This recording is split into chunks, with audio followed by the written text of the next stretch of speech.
नमस्कार, मैं हूं मृत्युंजय कुमार झा और कमोडिटी सुपरफास्ट में आपका स्वागत है। और हम सबसे पहले आपको बताने जा रहे हैं कि इस वक्त कमोडिटी मार्केट में कहां पर बड़ी हलचल हो रही है, कहां पर बड़ा एक्शन है और एक्शन के इस मार्केट में आपको करना क्या है। तो शुरुआत करेंगे गोल्ड से, जहां पर तेज गिरावट है और एमसीएक्स पर 10 ग्राम सोने का भाव 400 रुपए से ज्यादा गिर चुका है और चांदी में इस वक्त करीब करीब 1000 रुपए तक की गिरावट दिख रही है। तो सोने चांदी में तेज गिरावट, इसके पीछे वजह यह है कि डॉलर इंडेक्स मजबूत हुआ है, उसका इंपैक्ट हम प्राइस के ऊपर देख रहे हैं। इसके अलावा अमेरिका में जो ट्रेजरी यील्ड है उसमें भी मजबूती आई है, उसका इंपैक्ट भी मार्केट के ऊपर दिख रहा है। इसके अलावा अगर हम बात करें क्रूड की, तो क्रूड की शुरुआती तेजी भी क्रूड जो है वो शुरुआती कमजोरी कम हो गई है और ब्रेंट का भाव 42 के आसपास है, हल्की कमजोरी है। WTI क्रूड का भाव $40 के करीब ट्रेड कर रहा है और एमसीएक्स पर कच्चा तेल 2950 के करीब है, दायरे में ट्रेड हो रहा है। मांग में रिकवरी की चिंता कीमतों पर हावी है। आज ओपेक नॉन ओपेक के पैनल की बैठक है, उस पर मार्केट की नजर टिकी हुई है। इसके अलावा बात करें बेस मेटल की, तो यहां पर भी बिकवाली हावी है और निकेल, जिंक, कॉपर, लेड, ये सारे के सारे मेटल के काउंटर लाल निशान में हैं, दबाव में ट्रेड कर रहे हैं, क्योंकि डिमांड कम होने की चिंता मेटल पर भी लगातार हावी है। उसका इंपैक्ट भी हमने प्राइस के ऊपर देखा है। इसके अलावा एग्री मार्केट में चने की कीमतों में तेजी आज हमने इंट्राडे में देखी थी, लेकिन अब ये तेजी कम हो गई है और इंट्राडे में 5200 के पार पहुंचा था, लेकिन अब ये तेजी कम होती हुई दिख रही है। इसके अलावा अगर हम बात करें कॉटन केक की, तो यहां पर भी गिरावट जारी है और एनसीडीएफ पर कॉटन केक का वायदा 1850 रुपए के करीब है। दिसंबर वायदा आज 1% से ज्यादा टूटा है। हाजिर में सुस्त मांग की वजह से कीमतों पर दबाव है। 3 महीने में कॉटन केक 14% टूटा है। तो ये 5 खबरें हैं इस वक्त की कमोडिटी मार्केट की हलचल वाली। लेकिन इन 5 खबरों के बाद अब हम बात करेंगे 5 ट्रेडिंग कॉल्स की, और ये बताने के लिए हमारे साथ हैं जिगर धर्मसिंह मोतीलाल ओसवाल के। जिगर, बहुत बहुत स्वागत है आपका। गोल्ड से शुरुआत कर लेते हैं। क्या आज शाम के कारोबार में गोल्ड की कीमतों में और गिरावट बढ़ सकती है? जी हाँ, हमने देखा कि गोल्ड सुबह से ही एक गैप डाउन ओपनिंग देखने को मिली है हमें प्रेशियस मेटल्स में, और ये एक रीज़न है कि कल जो फेड के कमेंट्स आए थे उसके बाद हमें ये गोल्ड की करेक्शन आती हुई दिखी है। मुझे लगता है कि आज शाम के सेशन में गोल्ड में और गिरावट बढ़ सकती है। तो गोल्ड का जो इंट्राडे या शॉर्ट टर्म बायस कहूँगा तो वो साइडवेज टू नेगेटिव ही रहेगा, गोल्ड और सिल्वर दोनों में ही।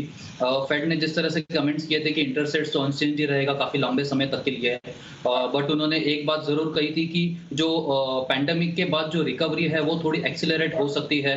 अनएम्प्लॉयमेंट है, जो जॉब लॉसेस है, उसमें भी थोड़ी अच्छी रिकवरी हो सकती है। तो इन वजह से डॉलर इंडेक्स में काफ़ी अच्छी रिकवरी आई थी और उसकी वजह से हमने सेफर एसेट जैसे गोल्ड में एक प्रॉफिट बुकिंग का मूव देखा था। तो मुझे लगता है आज शाम का सेशन में भी करेक्शन कंटिन्यू होता हुआ दिख रहा है गोल्ड में। तो आज के लिए 51,450 के लेवल्स आते हैं गोल्ड में, तो वहां दोबारा से बिकवाली करके चल सकते हैं।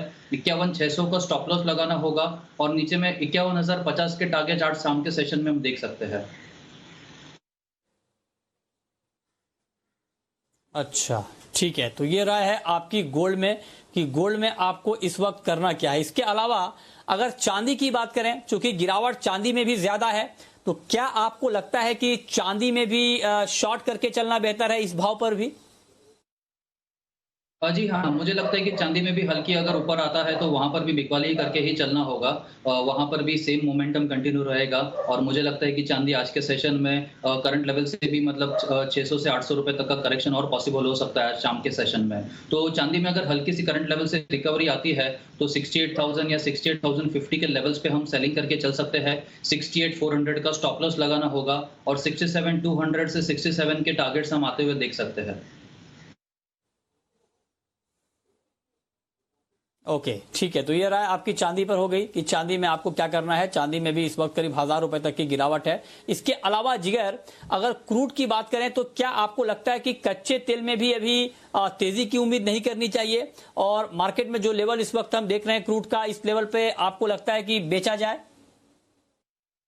जी हाँ, क्रूड में भी मेरा जो व्यू है वो इंट्राडे के लिए बिकवाली का ही रहेगा, बट अगर ब्रॉडर व्यू देखें तो क्रूड में एक रेंज बाउंड मोमेंटम रहेगा। मुझे लगता है कि 3000 से जो 2800 की रेंज है वो आने वाले कुछ दिनों में इंटैक्ट रहेगी, बट इंट्राडे के लिए बिकवाली करके चल सकते हैं। उसका एक रीज़न है कि हमने देखा था कि गल्फ ऑफ मैक्सिको में जो हरिकेन आया था वो अब जाने के बाद अब धीरे-धीरे जो ऑफशोर रिग्स है वो रेज़्यूम हो रही है, तो प्रोडक्शन दोबारा से रेज़्यूम हो सकता है। तो आई थिंक इस रीज़न की वजह से थोड़े बहुत प्राइसेज़ में दबाव दिख सकता है क्रूड के लिए। तो मुझे लगता है कि 2960 के लेवल्स पे क्रूड में अच्छी बिकवाली का लेवल रहेगा। 3000 का स्टॉप लॉस लगाना होगा और 2860 के टारगेट्स आज शाम के सेशन में देख सकते हैं। ओके, तो ये राय आपकी क्रूड पर है। अब बात करते हैं कॉपर की। कॉपर में क्या लगता है आपको अभी जिगर जी, क्योंकि कॉपर में भी गिरावट तो है लेकिन कॉपर की चाल थोड़ी हमने अलग देखी है बाकी मेटल के मुकाबले। तो क्या ये गुंजाइश अभी भी है कि कॉपर में गिरावट पर बाइंग की जाए? कुछ तेजी की उम्मीद आप कर रहे हैं कॉपर में? जी हाँ, अगर कॉपर का हम लोग अगर शॉर्ट टर्म ड्यूरेशन देखें पिछले 1 हफ्ते का मूव, तो निचले स्तरों पर हम देखते हैं कि 520 से 515 के लेवल्स में काफ़ी अच्छा सपोर्ट है। कम से कम 2 से 3 बार हमने देखा है कि 515 का लेवल ब्रेक नहीं हुआ है और वहाँ से ही काफ़ी स्ट्रॉन्ग रिकवरी देखी है और ऊपरी स्तरों पर 532 तक के भी हमने लेवल्स आते हुए देखे हैं। तो कॉपर पूरे बेस मेटल कॉम्प्लेक्स में एक ऐसा मेटल है जो मुझे लगता है जो स्ट्रॉन्ग रह सकता है। बट येस, खरीदारी करंट लेवल पे नहीं होगी। खरीदारी के लिए थोड़ा निचले स्तरों पे बाई करने का मौका मिलेगा हमें ज़रूर। तो 522.50 का लेवल्स अगर आज शाम के सेशन में मिलता है, तो वो बहुत बेहतर लेवल रहेगा दोबारा से कॉपर में खरीदारी के लिए। जो स्टॉप लॉस लगाना होगा वो 519 का रहेगा और ऊपरी स्तरों पर मुझे लगता है कि 529 से 530 के लेवल्स दोबारा आते हुए दिख सकते हैं। तो पूरे बेस मेटल कॉम्प्लेक्स में कॉपर एक स्ट्रॉन्ग काउंटर रह सकता है खरीदारी के लिए। ओके, तो ये राय है आपकी कॉपर में। कॉपर के अलावा जिंक का मार्केट आपको कैसा लग रहा है? जी, मुझे लगता है कि जिंक में बिकवाली कंटिन्यू रहेगी। 194.50 के लेवल्स पे आज के सेशन में अगर यहाँ पर मौका मिलता है तो वहाँ पर बिकवाली करके चलना चाहिए। 196 का स्टॉप लॉस लगाना होगा और मुझे लगता है कि 191.50 से 190 तक के भी लेवल्स आते हुए दिख सकते हैं जिंक में। ओके, ठीक है। तो ये 5 कॉल जहां पर आपके लिए ट्रेड का मौका बनेगा। लेकिन अब शुरू करते हैं सवाल जवाब। पहला सवाल है राहुल का, मनावर से हमारे साथ जुड़ रहे हैं। पूछिए राहुल जी, नमस्कार, पूछिए। नरसिंह जी, कल सभी पैनलिस्ट ने बताया था कि फेड की मीटिंग के बाद बाजार में तेजी आएगी और आ गई मंदी।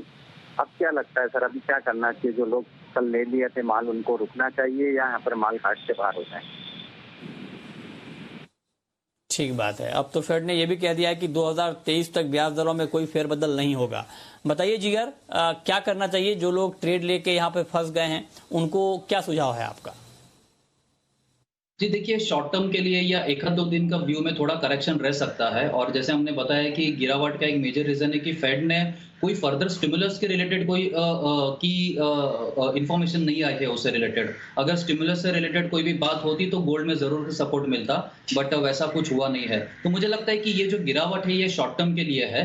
तो अगर होल्ड कर सकते हैं तो मुझे लगता है कि 51,000 या 50,900 काफी अच्छा सपोर्ट है। मुझे नहीं लगता कि प्राइसेस इन लेवल्स के नीचे जाएंगे और निचले स्तरों से दोबारा से खरीदारी लौट सकती है गोल्ड में।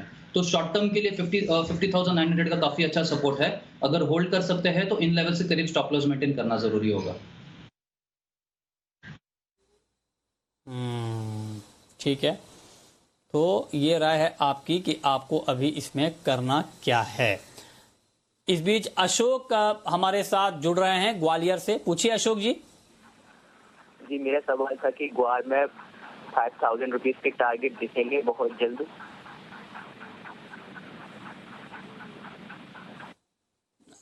कितना? 5,000? जी। अच्छा, बताइए जिगर जी, बताइए ग्वार में क्या लगता है आपको? क्या 5,000 का लेवल ग्वार सीड में दिख सकता है क्या? जी देखिए, 5,000 के लेवल्स तो मैं फिलहाल के लिए नहीं देख रहा हूं, बट मुझे लगता है कि पिछले भी सेशन में हमने देखा था कि आई थिंक पिछले कुछ दिनों में 4,000 के नीचे प्राइसेस थे, बट अब सस्टेन हो रहे हैं। आज भी हायर लेवल से थोड़ी करेक्शन देखी है, बट मुझे लगता है कि 4,000 या 3,970 एक शॉर्ट टर्म में काफी अच्छा सपोर्ट है। और जब तक प्राइसेस इन लेवल्स के ऊपर ट्रेड होता है, मुझे लगता है कि 4,200 या 4,300 के लेवल्स दिख सकते हैं। 5,000 तक का व्यू अभी फिलहाल के लिए नहीं है, बट शॉर्ट टर्म की अगर राय बताए तो यहाँ पर खरीदारी करके चल सकते हैं। 3970 के करीब का स्टॉप लॉस लगाना होगा। ओके, अनिल हैं हमारे साथ अकोला से। पूछिए अनिल जी। जी नमस्कार सर, ये सिल्वर में 3-4 दिन में 21 तारीख तक ये 75,000 सिल्वर हो सकती है? 21 तारीख तक 75,000। क्या लगता है जिगर जी आपको? जी नहीं सर, फिलहाल के लिए इतना 75,000 का लेवल फिलहाल तो नहीं दिखता, बट मुझे लगता है जैसे मैंने आज भी एक सेल का कॉल दिया है, तो 1 या 2 दिन का सेशन में मुझे लगता है कि प्राइसेस में थोड़ा करेक्शन जरूर रहेगा। और अगर हफ्ते भर की भी बात करें तो एक ब्रॉडर रेंज में मार्केट बना हुआ रहेगा। तो फिलहाल के लिए तो 75,000 के लेवल्स नहीं दिखते, हाँ, बट लंबे समय में ये टारगेट्स दोबारा से जरूर आते हुए दिख सकते हैं। ठीक है, तो ये 5 कॉल और प्लस आपने सवालों के जवाब दिए। बहुत शुक्रिया जिगर जी आपका हमारे साथ जुड़ने के लिए और बताने के लिए कमोडिटी में कहां पर कमाई के मौके बन सकते हैं। तो फिलहाल इस बुलेटिन में इतना ही।